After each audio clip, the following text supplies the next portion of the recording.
Hey everyone. So glad you are joining me and Dorothea tonight.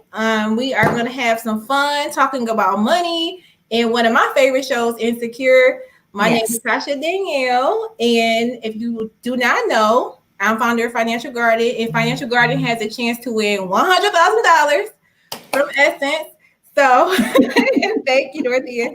So, I need you to go to essence.com or you can go to financialgarden.com and vote for Financial Garden to win $100,000. So, I had to do that plug and I'll be showing it throughout the live. But That's thank you right. so much, Dorothea, for joining me. Yes, I'm so excited to be here. I love to talk about insecure. I know. So Dorothy and I go way back. She is my mentor and friend. We Yes. met in church doing ministry work, doing financial empowerment, bringing financial events such as how to budget, how to credit to Mhm. our community. And Yep. Dorothea is the founder of Money Chat. She's been talking about finance for a while. She has been everywhere, Black Enterprise, USA Today. She has her amazing new company called Workspace Spark. And Oh, it thank is you. a subscription box service that you Mhm. can get cool things in the box every quarter or every month. Every month. Every Every month. every Hmm. month and real talk business advice. So all this stuff you want to say, you don't know how to say it, it always has to Yeah. be PC. She gives it to you Hmm. straight in exclusive Yes. member videos and member chats. Yep. So Yep. be sure to follow Dorothea, Thank Workspace you. Spark, and on YouTube Yeah. and Facebook everywhere. So I just had to let Everywhere. everybody know about Workspace Spark because it's amazing. So thank you so much Oh, for thank joining me. you. You're Thank you welcome. so much. Thank you so much. I appreciate it. No problem. So if you guys have questions or comments, be sure to drop them in the comment section. But I want to talk about before you have anything to add. Did I get your bio good? Did I You do it? got my bio real good. Thank you. Thank you. Thank you. Thank you. Okay. So I want to talk about Insecure. So if you do Mhm. not know what Insecure is, I guess you've been living Yeah. under a rock.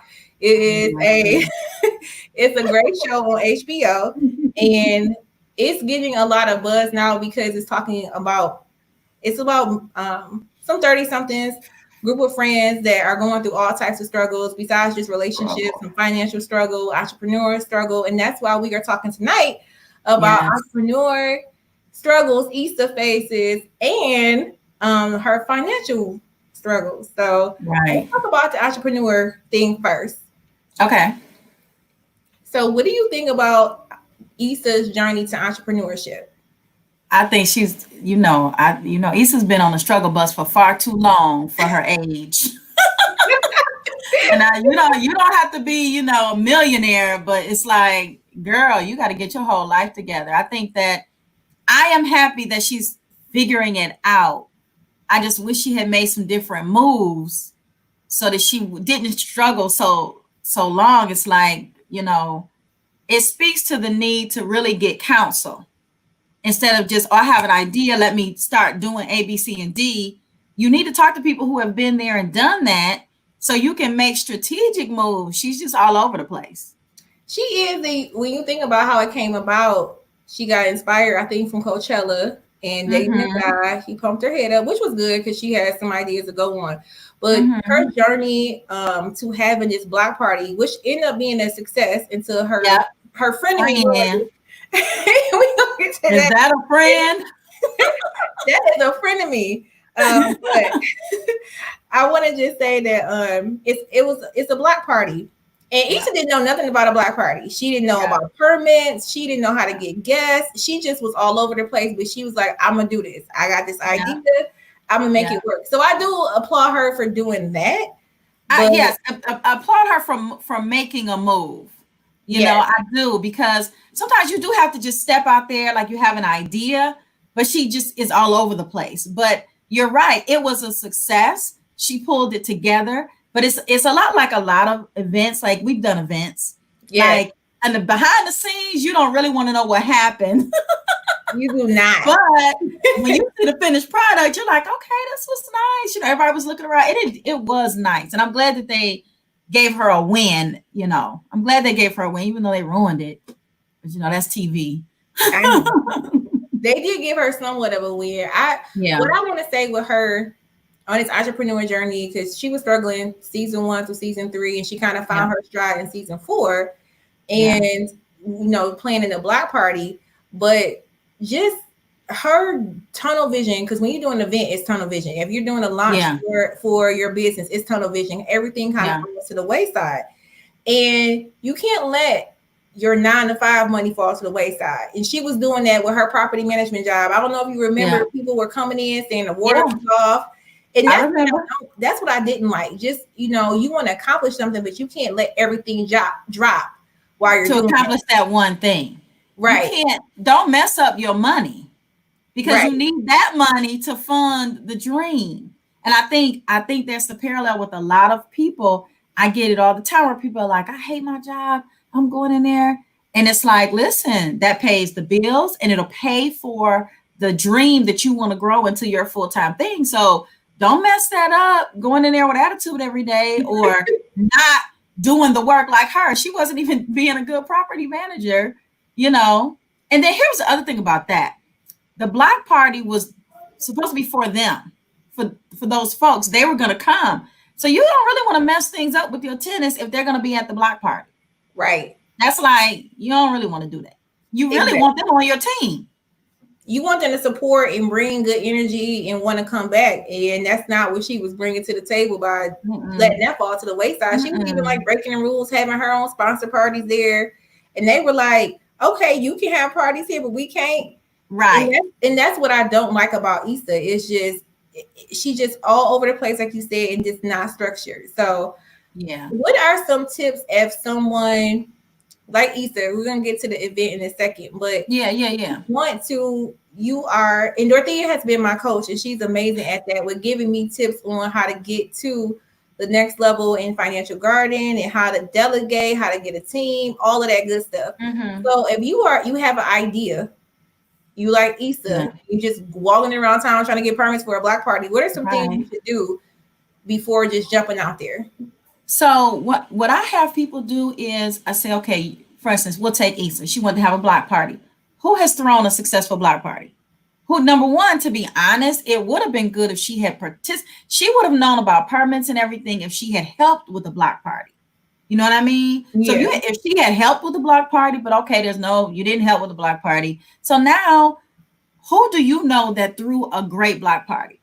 Who do you know that knows how to do this? Take some time, take a moment. There's a lot of pick your brain, but, offer something in advance for their knowledge, in exchange for their knowledge. And then you sit down and you talk to them. That's what I did when I did my very first event way back when. I sat down with some friends of mine who had thrown successful events. And I said, what do I need to do? You know what I learned? And this wasn't even on my radar. The food must be good. The food wasn't even on my radar. But what he told me was like, food is number one at your event. Make sure the food is good, that it's there, it's on time. Don't have hungry people at your event. That's one thing that I learned as an example that wasn't on my radar. I just want to have a great event, tell what I want to talk about, and everybody show up. So that's the kind of thing you have to talk to other people. And then you got to put a core team. She had the one girl that was kind of like her assistant, right?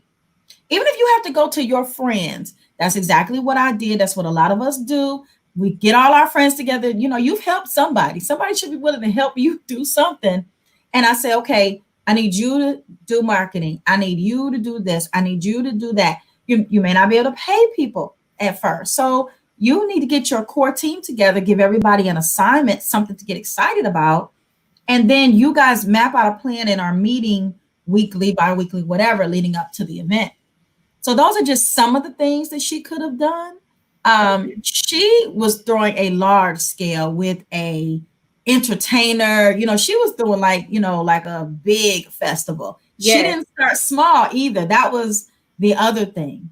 She didn't start small. That might be an idea too, to kind of do a little small one to see how you can do it. And, before you try to jump out there, this is TV. So people remember that this is TV. Right. Unless you have great connections and all that, it's not likely you're going to get this huge entertainer. I don't even know if he did it for free. Do you remember? Did they have to pay him? That's what I want to talk about. You two great segues. Let's talk about the money part. That was Mm-hmm. never discussed. How she had the sponsors at her complex or whatever. She had people come in to sponsor the event. She was needed certain a dollar amount, and I think that's what Condola was kind of helping her with, like the Yes. financial side with getting sponsors. But it was like she just wanted to have fun. It was like, are you trying to make money from Yes. this event? That's Yeah. what I didn't like. I want to have a block party. I'm sorry, because she wanted to have an event for, her neighborhood. The community, right? Yeah, because the gentrification is going on in Yeah. LA and where it's based. So I get that. But Yeah. it was, why are you not trying to make this profitable? And that Yeah. was Yeah. all over the place. So no. It was. It was. I'm gonna tell you something else. I want you to. You made a good point. Remember that she wanted to have this event for the community because she felt like gentrification was taking over the neighborhood, and the people didn't even come. They had to It came come. at the Remember, last she was minute. like, "Where are they at?" So remember, folks, that may happen with your stuff too. The audience that you intended for may not be there, and that's okay. They may come later. They might not come at all. It's okay. Serve the people that come and maybe find another way to get those people through a lessons learned. But you're right. They didn't cover the money part. They didn't. I'm like, well, how did she get that? I know she had the connection through Molly's boyfriend to get the guy. And then they show, how entertainers and speakers, when certain things we want, we'll ask for water, this, that. Entertainers ask for a lot. So remember the scene where they went and he was set up with whatever it was he wanted, but they didn't say, like, did she pay for that or what? Or, Right. they didn't really get into that part. And I agree. I wish they had got more into the money.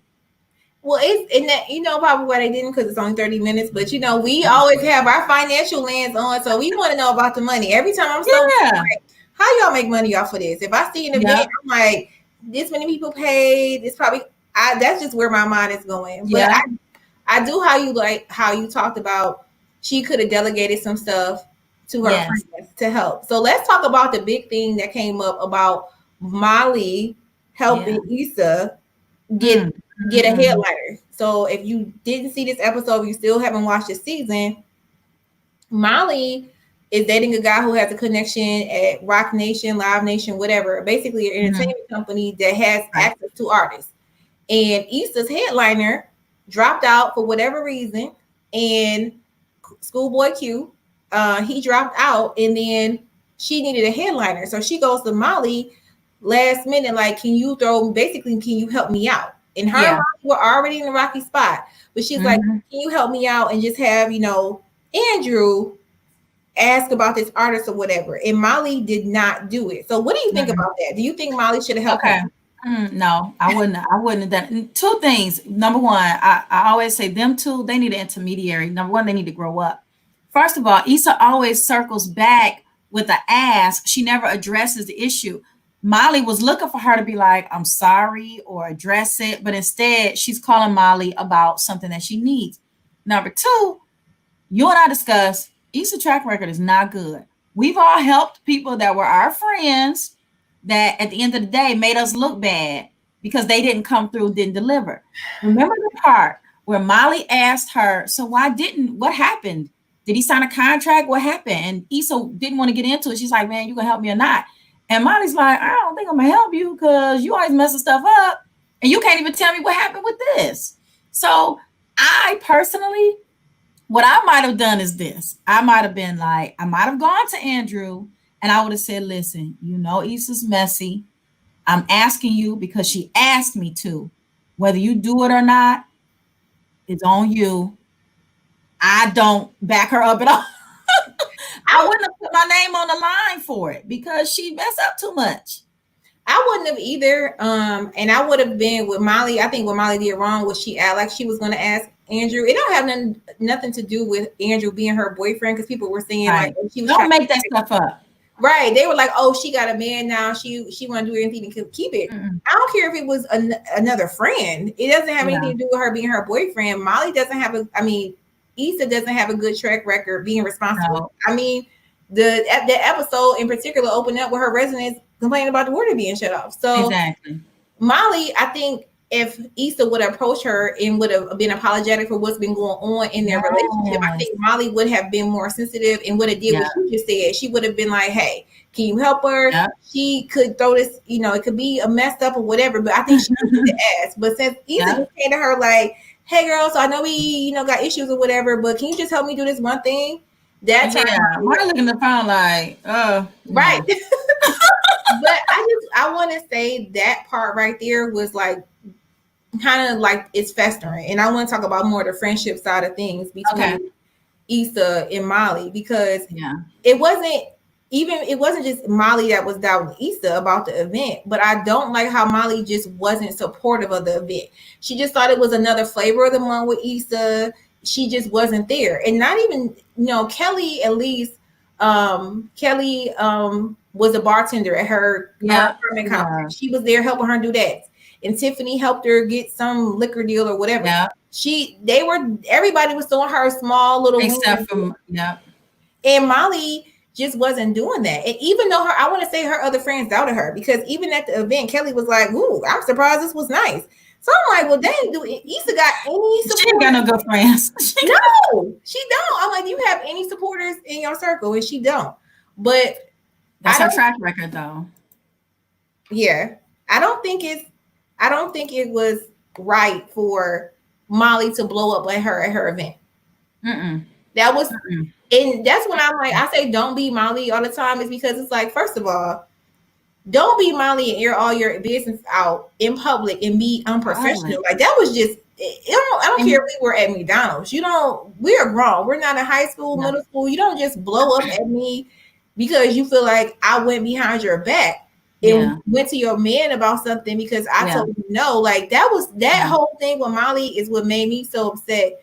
And like you said before, or everybody was helping her but Molly. Well, don't you think, first of all, it's because of all the fester. And it seems like Molly likes to do that. That's not remember that other event she had and her and Molly got into it outside? Season 1, yep. Y'all need to do that on Self-Care Sundays or something. Like, don't wait until you get into a public place. Like, you are grown women. That's part of my issue with their relationship. You guys are not 21. You guys are grown women. You should know when and where. Even if you're and then Molly didn't force the conversation. So maybe you don't want to help her with her event because you feel like you and her need to have a conversation. So force the conversation. Make the conversation happen. Because I just feel like with friends, all they were doing was what they could do as friends. You didn't have to come out of any money. She just needed really hands to help. Right. So as a friend, I don't care what it is. I'm going to be there. I'm going to help you until one of these things you do blows up and is successful. So Molly was still feeling resentful, even though, remember, she had a little glimmer when her and Andrew were sitting down and kind of looking. Well, Andrew kind of was trying to help her. Get her. Yeah, he trying to help her be a good friend. Exactly. Although I saw that his exit coming. I saw him exiting. Like, dudes don't like to deal with all this drama you got, honey. But she should have been a better friend in that. Sometimes there is the friend that has to be the first one to say, okay, listen, we need to talk. Before we do anything else, we need to talk. And both of them kind of tiptoe around everything. That's the thing. And then you shouldn't be blowing up. I would never embarrass my friends at their event, at their big moment, no matter how I felt. Exactly. That's not the time. But, okay.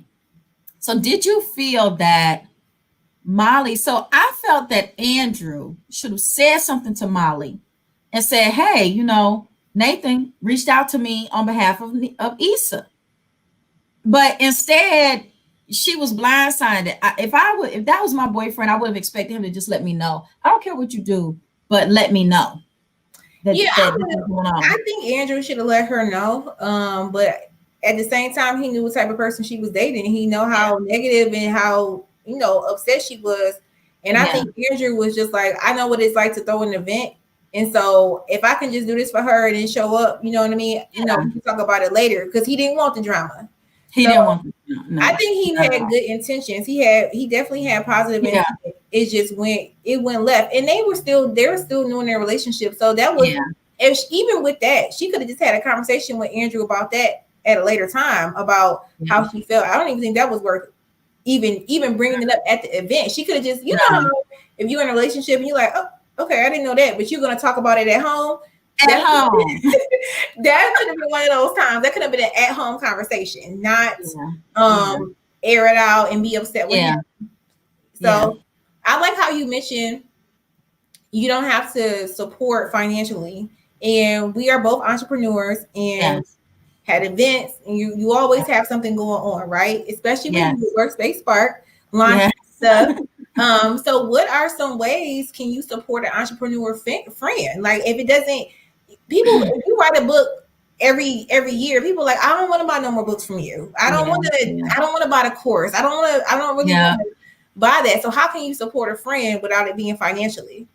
So a couple things for both sides. For the people who are entrepreneurs, your friends and your family are not your target market. They're gonna buy the first thing. They're gonna be like, yeah, that's wonderful. They're gonna come to your grand opening or whatever. But they are not your target market. So you have to find your people who love you, who your raving fans that are gonna buy your stuff and keep telling everybody else about it. If you are a friend of an entrepreneur, that world is so different probably than anything that you're familiar with. But what you can do to support them is do show up at some events. If you're like somebody like us and we're having events all the time, I know you're not coming. I know my people. They're like, yeah, girl, that's good. But I'm not gonna be there. So, but what you can do is you can share their stuff. Like that is gold. When you share my stuff and share the hashtags and that's you're already on your phone, everybody's scrolling. So what does it take for you to share? You know, I still got friends to this day I know did not buy my book. Okay. You can buy the book. I mean, really, you could have bought the book. You bought the book. It's your first one. Exactly. That's, so you can share, you can encourage them. I think sharing to me is the biggest thing. You can lend a hand. At these events, we can't really afford to pay all our help. You can't. You just can't. So you can lend a hand. What can you do? You know that somebody says, oh, I got this event coming up. Do you need a volunteer? And the answer is going to be yes every time. Trust me. They need a volunteer. Volunteer and share their stuff. And that is gold. And they'll appreciate that. Now, you may not be able to go to everything, and that's okay. But share.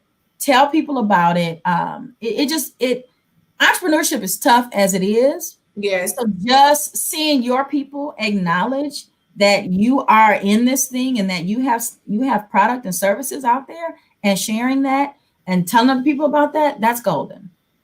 Yeah, and I want to speak on that too, because I know for me, if I have something going on like this contest, vote for Financial Garden to win $100,000 from Essence. It's scrolling across the screen. Go to Essence.com, vote for Tasha Danielle, Financial Garden. Had to do the plug. That's right. But just sharing. But I've had people in my phone, I guess they're not a friend, that I text the link out to vote, and I didn't even get a response. Yeah. You text me a few days later about something else. It's like, wow, you can't just I don't want to talk anymore. Right. It's just like, and this is the thing too. I don't expect my friends to show up and talk to me about everything. It's just like a 9 to 5. I don't ask them what's going on every time. What can I help you with? Whatever. You have to figure out how to handle things and have your own different support group for like, especially if you're an entrepreneur. But as a friend, if I'm not having something every weekend, if I have a big event, I wrote a children's book. When I had my book launch, it's like, okay, I don't do nothing. Like, this is my first big event. Yeah. Unless you already had a prior commitment and we're supposed to be friends, I expect you better be out of town. That's what you better be. I expect for you to show up, and if you didn't show up, I expect at least a shout out on social media at the least. Yeah. But if you can't show up physically and then you can't even congratulate me on social media, that's simple support. And I think a lot of people think that it's always you have to buy something, or my friends. And I remember you talked to me when we were talking about coaching and just having a business. You said the same thing. Your friends and family are not your market. And I tell that to people too. I'm not trying to get rich from my friends and my family. I have to find strangers to know I really have something good, because the people closest to you are going to be biased. But obviously, if they don't like it, then it's like, wow, the people closest to you don't support you. May have you scratch your head and maybe think about going another direction. But supporting a friend that's doing on their entrepreneur journey is basically doing what Kelly did, doing what Tiffany did, what they could do. It's just, don't be Molly. Don't just be, even if y'all have ruffles in your friendship, if you guys are best friends, you have tough times. But it's like, okay, well, we can talk about that later. And I think that was Issa's point. But Issa asked her for something huge, and she had a horrible track record. And I do agree with Molly without helping her out, but Molly should have helped in other ways. And I think that was Issa's viewpoint. I just asked you for this one thing. It was huge. And that's because Molly hadn't been helping. So that's. But here's the thing. You're right. But Molly had no right to be mad that Issa I agree. Talked to Nathan. She knew Nathan, like you said. So that part, I was like, okay, they're stretching on that, because if anything, Molly should be like, okay, good, as long as I didn't have to get my name in it. You know, that would have been my thing. Like, I'm glad it's successful. I didn't want to put my name in it. But how are you going to blow up at Issa because she made it happen? That wasn't good. Because I think I hate to say, I think she wanted her to fail that night, but it looks that way, you know. Or maybe just not have a big event. I don't think she expected it to be as big as it was either. I think that's that frenemy vibe. And that's been with Molly through the whole season. I think the dynamic of their friendship is Issa is a friend who always needs some help. And it makes Molly feel good about herself that she can always help Issa. And I think that makes her feel like, I got it together because, oh, look at Issa needing my help. So I think that she was waiting for her to feel. That's why she was uncomfortable when it was a success. When she seen how good it was going, that wasn't like, I'm happy for her. It was like, wow. Yeah. Yeah. Right. I feel like her name wasn't attached to this win, and I think it made her feel a certain type of way. And I think that's been the problem for a while, because I want to jump into Issa's financial struggles. I think because Issa has always been struggling. Like, the one, she has been struggling financially. Yeah. And one thing I want to point out, I had shared on my page a clip of like Issa's financial situation with Kelly. I think Kelly's an accountant or something like that on the show. Yeah. And she went to see Kelly about, I need to move out. I don't know, how fast can I move out or whatever. And Kelly was like, girl, let's look at your credit score. Her credit score was a 425. And like, you below that? Like, girl, you can't go nowhere. Stay still. Don't move. Right. And then she was like, on top of your credit being horrible, you're gonna need like to save up like 3 or 4 months of expense. And how are you gonna Yeah. And so I don't want anybody to think that we're laughing because somebody's credit score is 425. We all have been somewhere. But you gotta watch the clip, and you have to see how Kelly did it. It was hilarious. That's why I'm laughing. Thank you for saying that, because that's exactly what it was. Because Kelly was just like, what are you doing? Like, and if you watch the show, Kelly is hilarious. Yes. So what do you think has contributed to Issa's financial struggle that she's facing? Well, I'm gonna need some OT for that. A couple of things. First of all, she was living with Lawrence, and Lawrence didn't have a job. Okay. Now, we've been some places, we done did some things. Lawrence for a long time was on that, I want to live my dream. But instead of him getting a job and working on his dream, he just wanted to work on the dream. And I think that went on for too long. And Issa was paying all the bills. Yeah. So I think she should have expedited the conversation with Lawrence about, look, I know you want to live your dream, but you got to get a job. He did end up getting one eventually, but it had taken a long time. So think about that's 3 years of paying the bills, and you got another person in this household. That's not good. That's not a good look. It's not going to work out, So I think that part of her not being able to save was not just poor management, because that's an issue too, but the fact that she was carrying the load for 3 years by herself. And there's a lot of people, women and men, in that same situation. And the truth is, it just puts a burden on the person that's paying all the bills. The other piece is, so you got to think about it. She was paying those bills, and then she lost. Then they separated, and then she had nowhere to go. So she had no savings. And I want to say that too. As far as 3 years, and that's when I have when season 4 started, I had to go back and look because I forgot, because it was off for like almost 2 years. What had been going on, and I forgot it was 3 years. So that's 3 years of you paying for a grown person to eat in your house, lights and gas. And I think that's a part of Issa's timid personality. She don't know when to say. She just wait till it get that bad. It took her 3 years to get that bad with Lawrence. Like, instead of her having a conversation, she cheated. She didn't want to say she was happy, and then you kind of play out with Molly. Oh, I want to avoid it. Let's act like nothing's going on. Exactly. Yeah. And then you blow up. She was getting a little hype at her event because Molly had confronted her. But I think that was the problem with her and Lawrence, and that had a lot to do with her financial struggles. Because realistically, she was working at a nonprofit. Nonprofits typically don't pay that high of a salary. Right. And it's no way after 6 months I would have been like, okay, so what's your plan? Like, because I can't afford to do this anymore. Yeah. We can, still be together, but I need a roommate that's paying. Like, it's not going to work for me. And I know you want to be supportive. I guess my question to you is, how long can you be supportive if you're in a relationship? You're not married. And say that. Financially. This is impacting you financially. So how long is too long? Do you have an opinion on that? I have all kinds of opinions. I'm trying to say it right. Here's the thing. In this environment that we're in today, you can make money in a number of ways. He could have drove Uber and Lyft. He could have drove for Amazon. He could have did any number of things. So I would have given him a couple of months. There's no way I would have gone a year and this wasn't a significant conversation like every day. So like, go drive Uber and Lyft. Go do something. Right. I want you to go after your dreams, but we need money. Right. So at least drop in the comments how long is too long to wait for someone that you are in a relationship or in love with to get it together financially, and it's bringing you down. We're not talking about marriage. We're talking about marriage. I'm not talking about marriage. I'm talking about boyfriend, girlfriend, y'all living together. And you're like, okay, this is a burden. How long should you wait for that person to get it together?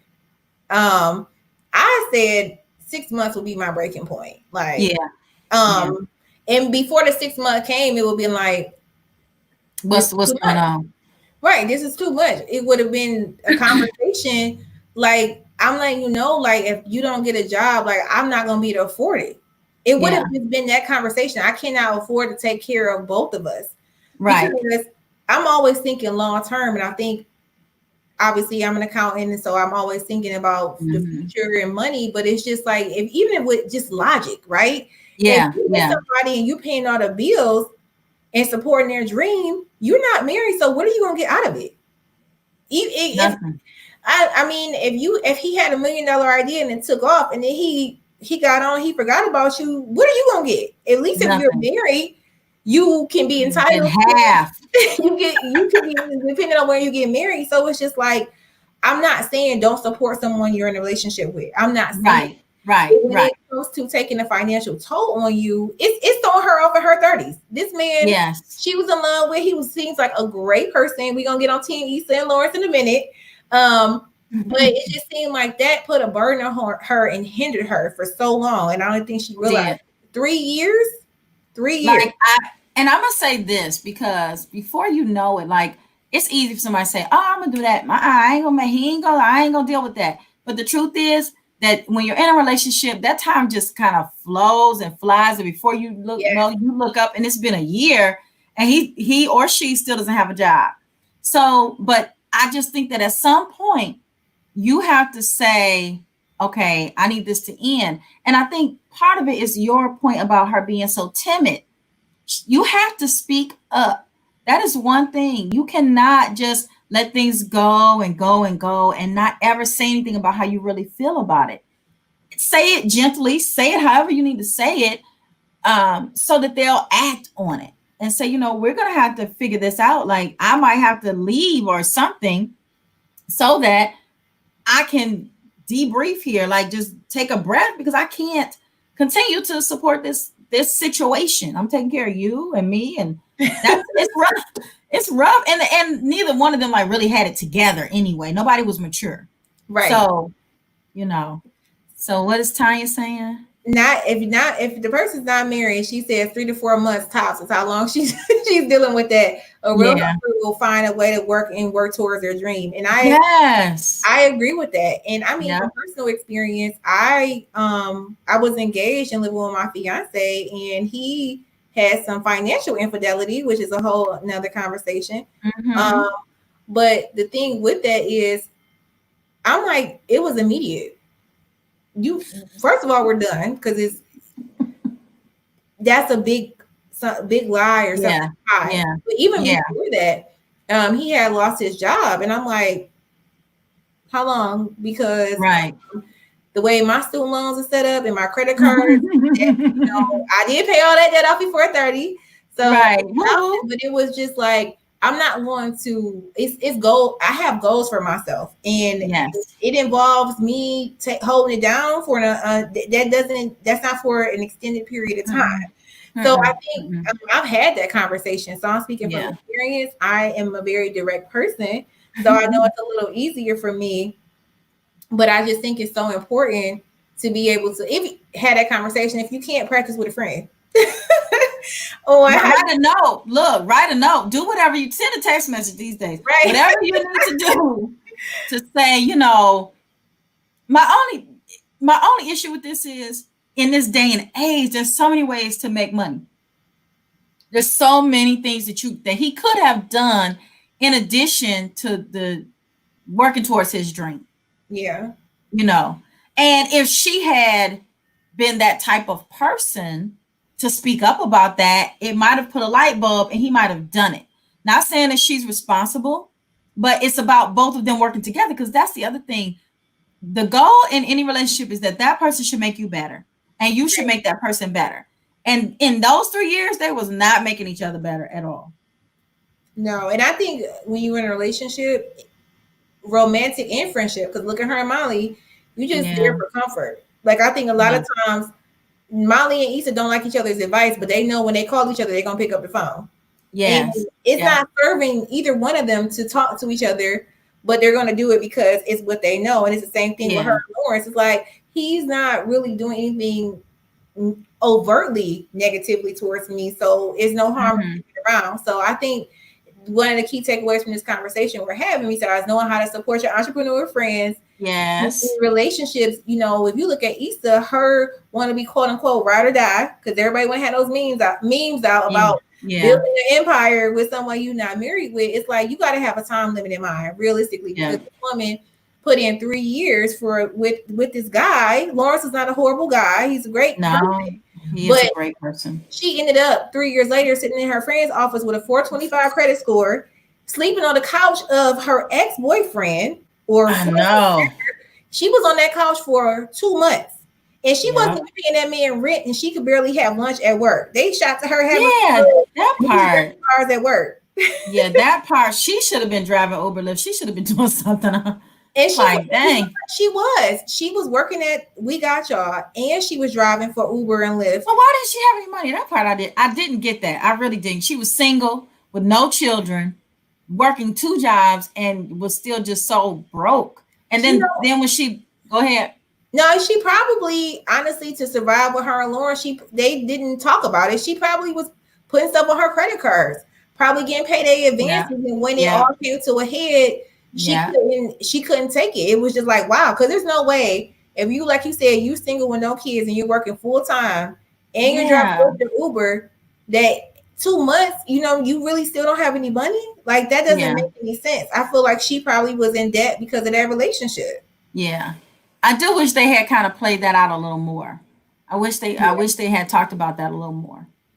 So I keep bringing up Issa's credit score 425. What are some Mhm. credit tips for people to boost their credit if they got a 425, or they don't even know how to check their credit score? I got some tips, but I want to hear from you first. Pay your bills on time. Pay your bills Is on number time. one. That's number one. I think that people are always looking for like a quick. If you have a credit score that's low, it's going to take time. It did for all of us. You need to give yourself a good year to see some movement. A good year of paying your bills on time. Do not. I know there may be advice to go borrow more money, but if you do, you're going to get horrible interest rates. So just pay off some bills and pay your bills on time. And over a year's time, you'll see it'll go up some. Um, but I wouldn't do any get rich quick, not get rich quick, but I can eliminate your credit. There's no such thing. They can't eliminate your credit. You incurred that bill. It's your bill. It's not going anywhere. A lot of times it's negotiating on your behalf, but pay your bills on time and pay off some stuff. And definitely pull your credit report and dispute anything that's wrong on there. Yeah, I would agree. Those are my tips. And go to right now during COVID season, annualcreditreport.com. You can get your official credit report, all three, every week until April of 2021. And it's Yes. usually only available once a year. You can only usually Yeah. pull one official credit report every 12 months. So now, because of COVID and high-end secure like identity theft, that's Yeah. available. So one thing you could do is pull your credit report and look for anything that's not green. You want to address Mm-hmm. that. Anything within the Mm-hmm. last 2 years that you see orange and yellow and red, Yeah. orange, yellow, and that those are some colors you don't want to see. You want to see green all throughout your credit report. Your payment Yes. history is like 30%, 35% of your credit score.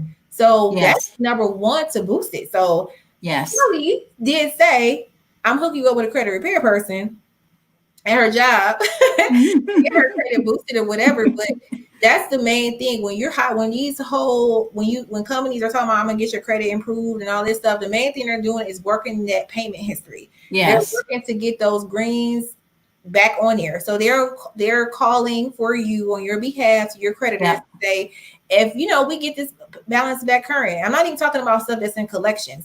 I'm talking about Right. normal credit card Yeah. payment and you missed, or car payment you've missed the last few months. They're like, something happened. If we said then, get back current, can you take off at least the last three late payments? Can you take off one? Yes. And they just Yes. call. So that's my credit tip for you all. Dorothea said, make sure you're paying your bills Yes. on time. Definitely And do. here's another thing. A little birdie dropped in my inbox because sometimes birdies will drop in my inbox that must remain unnamed. But they said that this is the perfect time to dispute things on your credit report because of everything that's going on with COVID.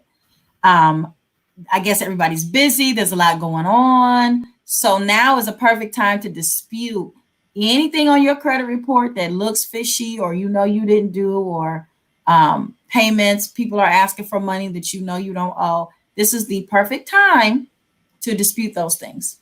Right. So talking entertainment, but also want to help you not be Issa or Molly. So Yes. in Yes. certain ways, don't be a friend of me if like Don't be a Molly. friend of me. And Molly got her financial game all the way together, but Issa doesn't. And so credit tip number one is do that. And I think Dorothea has mentioned so many side hustle ideas to increase your income. Yeah. If you're like, okay, I know I should save. I don't have enough money coming in, and everybody's talking about cutting stuff off and cut back. Ooh, right. We cut back. I can't cut back anymore. If I cut back right. anymore, I ain't gonna have no lights. So just find ways online to increase your income. This is just general tips. Like you need to find ways to get another stream of income, especially if you have been fortunate enough to be working from home during this time. What are some side hustle ideas that you can get? You don't have a commute anymore. You have kids, you're not going to daycare anymore. You may be tired from being home all day. But what are some ways that you can go online and find some income? And I think Issa did it really late in the game, but some good tips that we're giving you to think about while we're cackling at Issa. Right. Poor Issa. Right. So if you have any questions, we just talked about credit briefly and increasing income. Leave a comment if you have any questions about that. Yeah. But I want to go more into the relationship side of Issa and Lawrence, because you are Team Lawrence and I am not. Team Lawrence. Yes. The man who she's taking care of for 3 years, who got her this 400 credit score. But listen, so here's my thing with Issa. Okay. Even like when she cheated on Lawrence, I was like, this is the time you're gonna cheat on him? Like, he getting his stuff together. He started working, he was on her team. Daniel was just there for the fun. Daniel almost messed up her job and stuff. Lawrence really loved Issa and appreciated the fact that she did have his back all that time. So that was my thing with her cheating on him. I'm like, really? Now is when you gonna do this? She just makes poor decisions. I think she cheated on him right before he started working, though. No, he was working because he had an opportunity to cheat on her. He had an opportunity to cheat on her with this short girl. Remember that? With Tasha, I remember her name. She got my name, and she was working at the bank, and I worked at the bank. Right. I was like, Natasha gone, girl. That's Issa's man. But my thing was, he was really showing up for her. Like, this was the good time, and she didn't know he had gone out looking for her. That's true. But this was when he was like, she had my back. I'm gonna take care of her. Daniel was the fun guy, messing up stuff. Had her little thing, that little clip of her rapping out there for the students to see. Lawrence was the one who got that fixed for her. And then Daniel was the ex. So like in this episode when Lawrence asked her, like, why Daniel? Like, it really could have been anybody, but why him? Right? So it's just like, bad decision after bad decision to me. Now, I wouldn't have done the 3 years, but she did it, and then he started turning around. So, she did try to get Lawrence back though, but Lawrence was like, She tried hard. When a man is cheated on, they don't generally come back. He came back. He came back in season 4. This is my thing with Lawrence, because everybody's like, why are you not Team Lawrence or whatever? It's what you mentioned before. It's like, you want to be in a relationship, romantic or platonic. You want to be in relationships that are helping you grow. I'm not talking about every time you talk to this person, they're talking about, ooh, what's your next revenue stream? Or right. It's not about that, because that'd be too intense. If I had friends that's like always asking me, what am I doing to improve myself? I'm like, oh my God. Let me live. I'm not saying that, but Lawrence is, I don't think he provides any growth opportunities for Issa. Even when Issa started kind of getting out her shell or whatever, because out of struggle, she watched Daniel with his producer journey and his producer struggles as well, but it kind of gave her some drive. All her friends are working 9 to 5. She's that person who's working 9 to 5 in nonprofit, not making money. And even the show opened up, she never really knew what she wanted to do. And she told Daniel, like, I wish I had some passion for something. Issa was just on just in search of something to, find her purpose or whatever. And she found that outside of Lawrence. I'm not saying because she found it outside of Lawrence, she shouldn't be there, or your partner is supposed to help you find that. But I think because she's so comfortable with Lawrence and he sees her a certain way, I just don't see them really growing with each other. If you go back to this last episode and they were talking in the farmer's market or whatever, she said if things go well, she would move to San Francisco. If it wasn't like she was saying tomorrow. And, because I think that had a lot to do with her and Molly not really being friends, her really not seeing any connection to her where she stayed. But I'm just thinking, like, if you go to San Francisco, what are you going to be doing? Are you going to just So that's the other thing. She'd be struggling again. When she was like, now I'm the romantic. So I was like, go girl, go. Because now think about this. She took care of Lawrence. Lawrence could take care of her. Yeah, but I don't think Issa needs to be taken care of. I think she found her stride. You know what I mean? But I'm saying, if she were to follow him to San Francisco and wasn't able to find a job right away, he could take care of her until she did. You see what I'm saying? Yeah. I wouldn't have a problem with that at all. No, I don't. I just. Oh, sorry. Go ahead. No, go ahead. No, I just feel Team like Lawrence Nathan. is just not the guy for her. I just feel like Nathan is not the guy for her.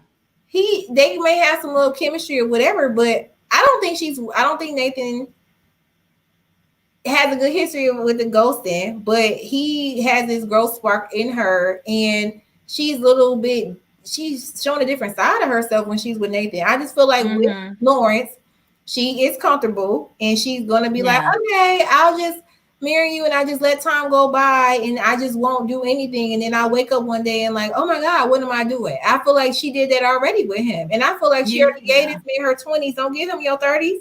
You better be dating. Now I'm gonna tell you this now. If she were to move, like there'd have to be a ring. Let me see the ring. Let me see something. I'm with that 100%. Don't waste your time. Like I agree with you. Don't give them your 30s. You know, like the old ladies say, not old ladies, but the ladies say, you know, you give somebody all your youth without anything in return. So I agree.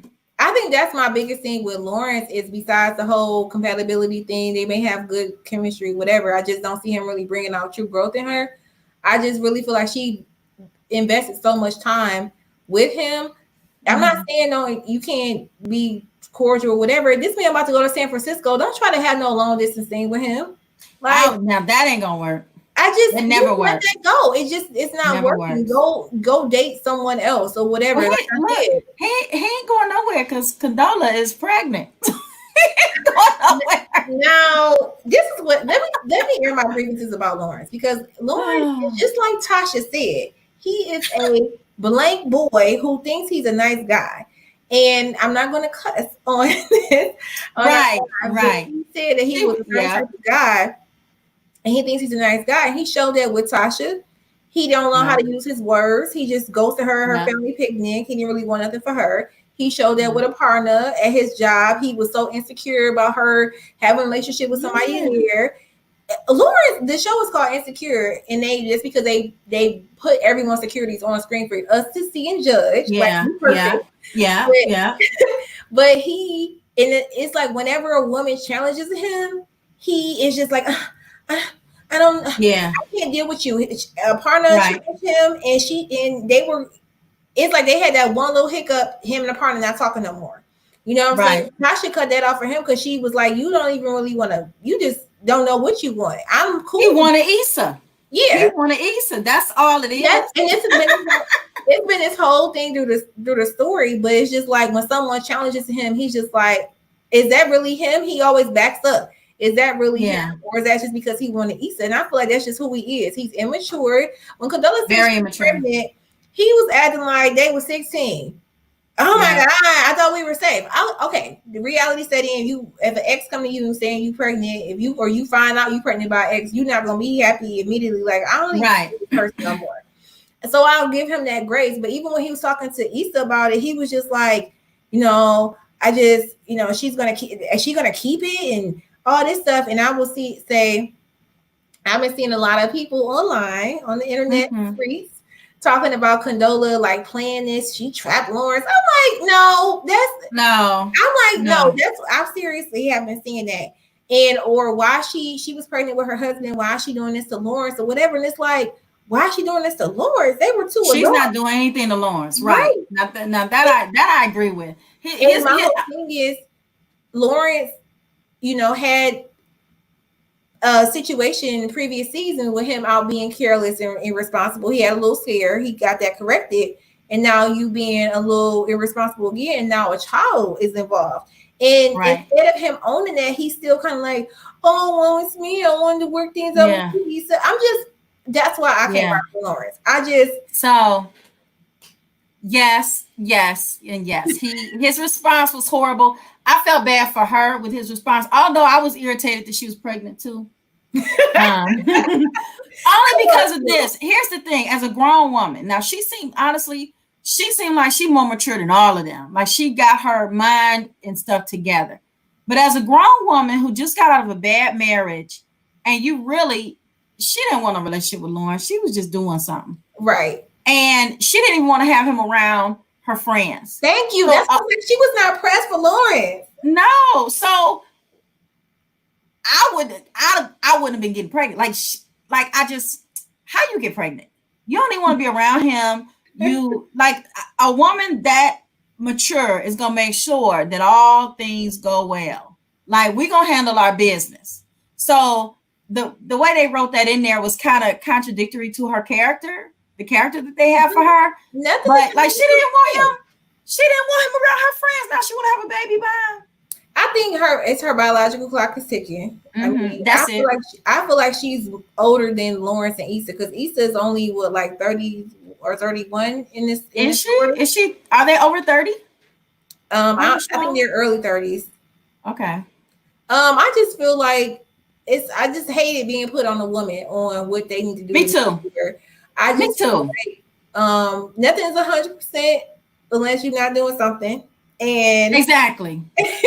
Exactly. So they embrace their stuff. I just wanted to bring that to light because that's one of the things I just don't like about Lawrence. Even when he talks to his boys, he don't take any accountability for anything. Anything that he do.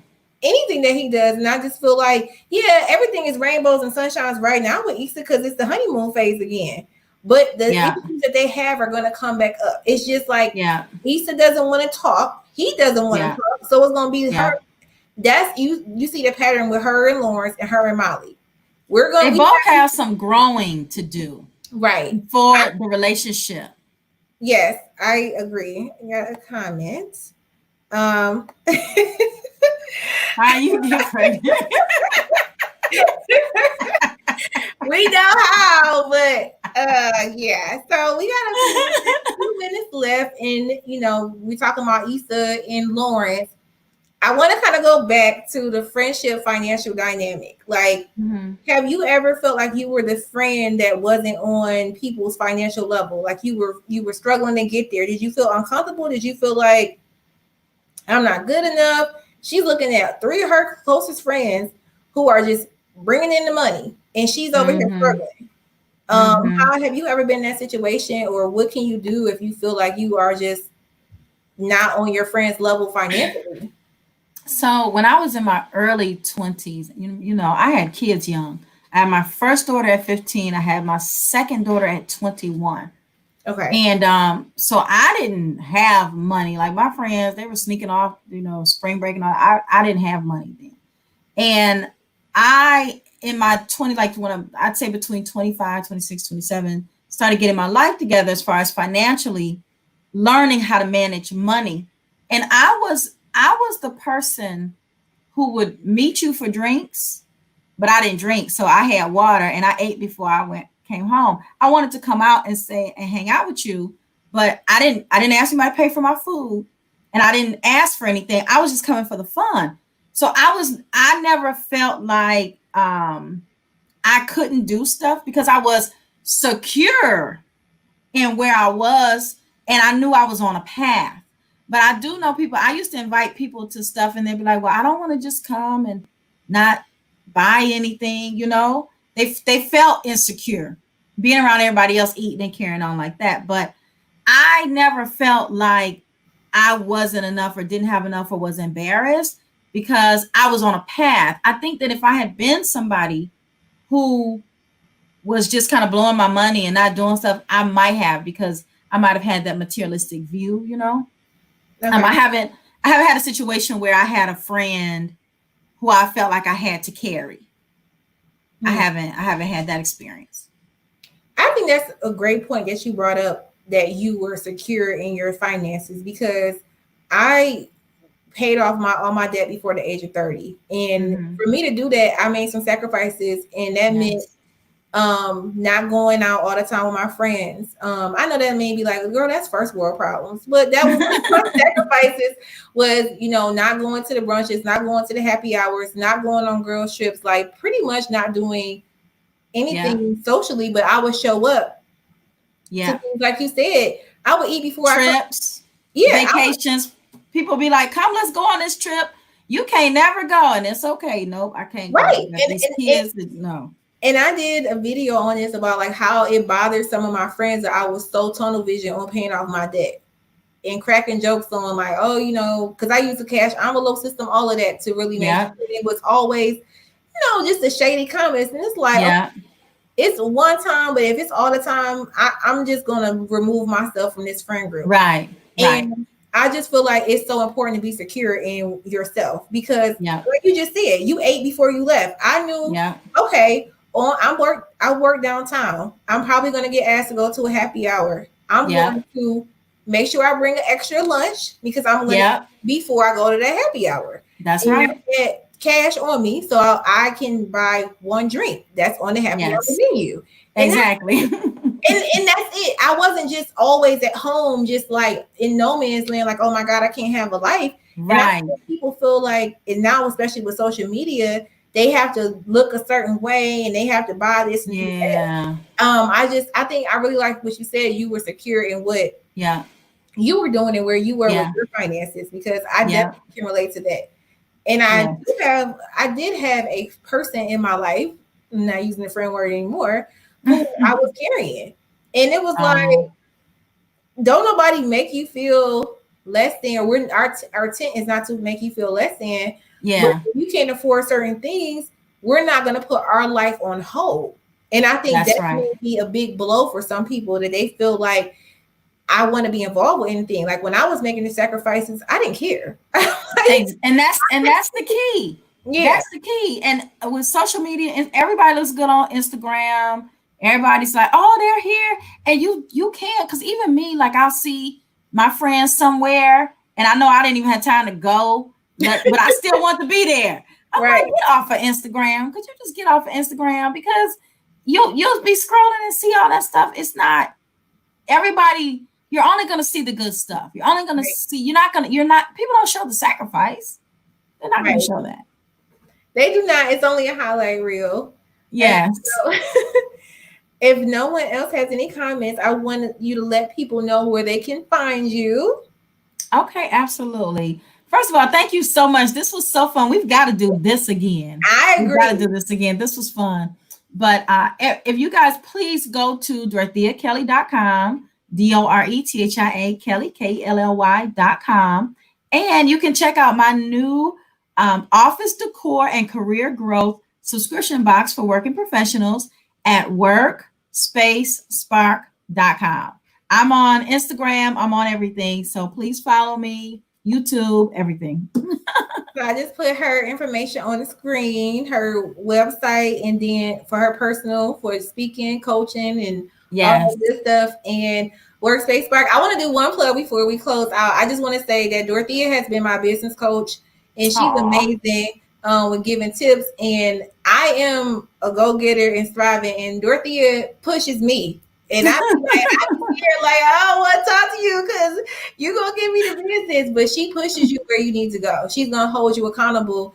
And I would not be a finalist for that $100,000 if I didn't have anyone like Dorothea in my corner who's pushing me to be better. So if you're looking for a business coach, I am giving my stamp of approval, like to look into her coaching services. And everyone who's asking me, do you do financial coaching one-on-one? I do not. But Dorothea does. So she's gifted and blessed in that area to work with people one-on-one with their finances. Yes.